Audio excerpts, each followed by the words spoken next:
నాళ్ళ నుంచో నీ దగ్గర ఓ విషయం దాచాను. గొప్ప తీసి మీరు బ్రాహ్మణులు గారా ఏమిటి?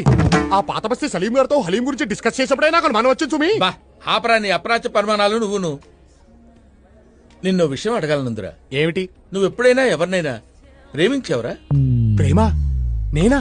మనం కూడా ప్రేమించొచ్చా గురువు గారు? ఏ మనం ఎందుకు ప్రేమించకూడదు? అంటే చరిత్ర చూసుకుంటే సలీము, అనార్కలి, రోమియో జూలియట్, లైలా మజ్ను ఎంతసేపు వాళ్లే ఉన్నారు గాని మన వాళ్ళు ప్రేమించినట్టు ఎక్కడా దాఖలాలు లేవే. చరిత్రదే ఉందిరా, చింపేస్తే చిరిగిపోతుంది. కానీ ప్రేమలా కాదురా. ప్రేమ ప్రేమ ప్రేమ అంటున్నారు. కొంపదీసి మీరేమైనా